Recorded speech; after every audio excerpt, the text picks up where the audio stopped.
Después siguió orando e intercediendo por los hombres, y viendo cómo todos se burlaban de él, se sintió desfallecer y dijo con triste amargura: Elí, Elí, lama sabactani.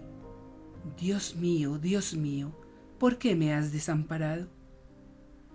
Cuantos allí estaban creían que llamaba a Elías, pues muchos no entendían la lengua hebrea, y con burla se decían unos a otros: Mira, está esperando a que venga Elías a salvarlo.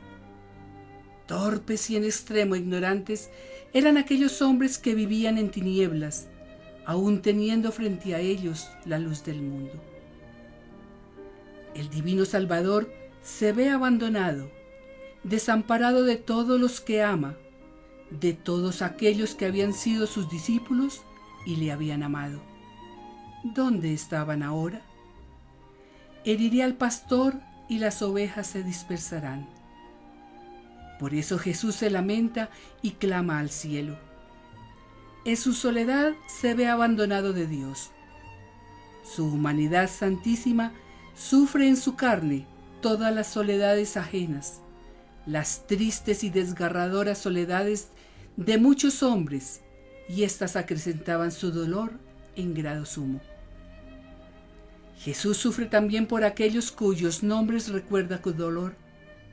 Son sus seres amados, y sin embargo, lacerado está su corazón, pues despreciaron su pasión y rechazaron su muerte. Y esto Jesús lo ve, pues todo pasa ante sus ojos.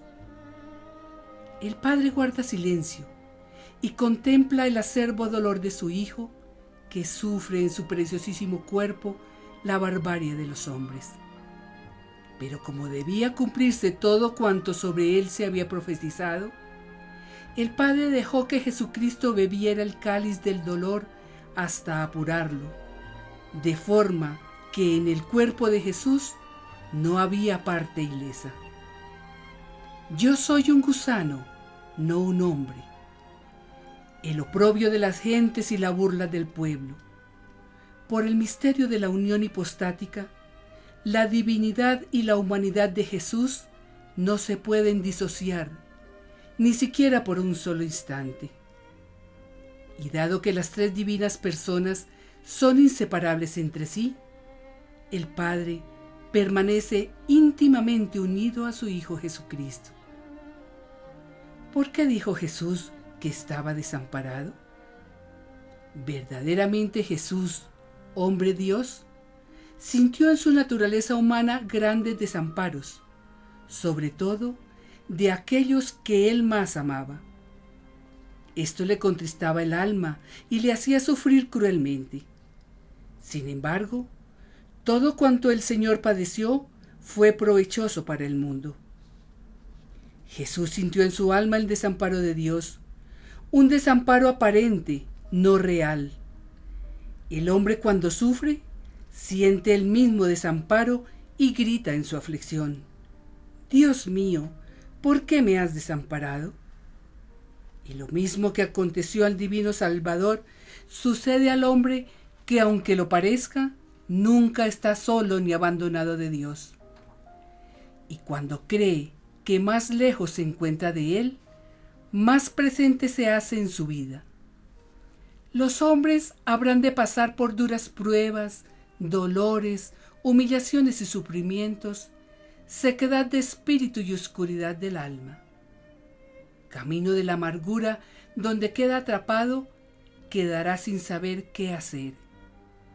Pero allí, donde el silencio de Dios se hace más profundo, es donde se da la unión más perfecta y sublime con el Señor.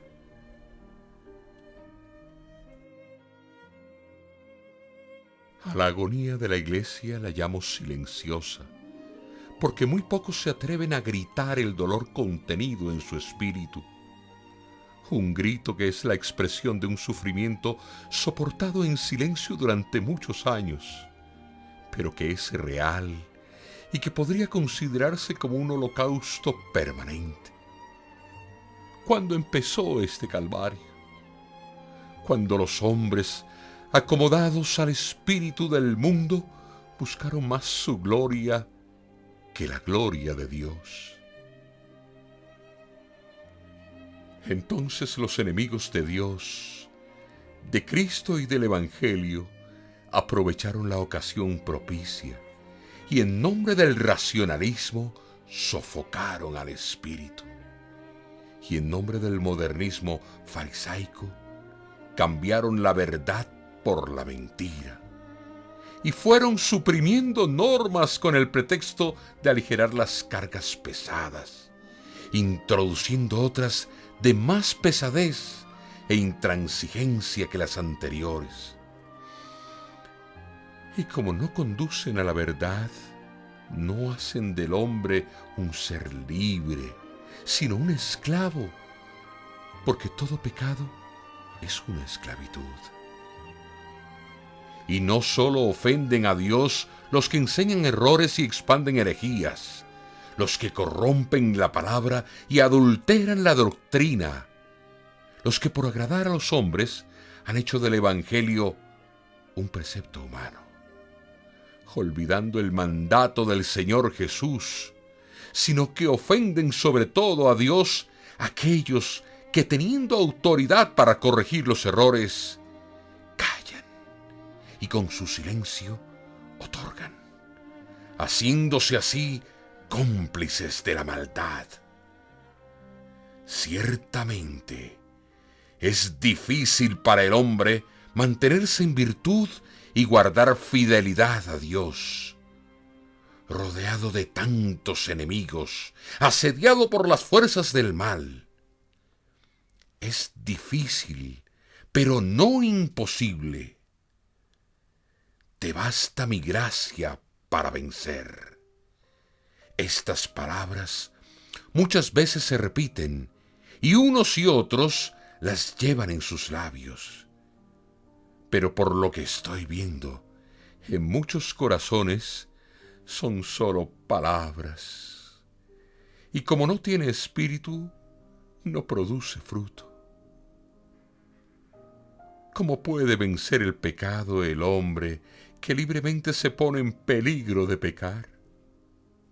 ¿Cómo puede vencer a los espíritus del mal aquellos que no creen en la existencia del diablo, espíritu maligno? Y sin el auxilio divino, ¿cómo puede el ser humano enfrentarse a su adversario? Pocas cosas llevan en su peregrinaje apostólico los discípulos del Maestro. Tenían carencia de bienes materiales, pero una superabundancia de bienes espirituales, porque estos eran y siguen siendo los verdaderos tesoros de la Iglesia. Esto es lo más importante para que el apostolado de la palabra sea fecundado. Y debían tener en cuenta esta advertencia. Os envío como ovejas en medio de lobos. Guardaos de los hombres, porque os perseguirán y os llevarán ante los tribunales. Los dones y las gracias que Dios otorga al hombre, si éste se mantiene fiel, será para siempre. Por eso, cuando el sacerdote, en sus santos ministerios, obra en la persona de Cristo, realizará las mismas obras que yo realicé y mayores aún las hará.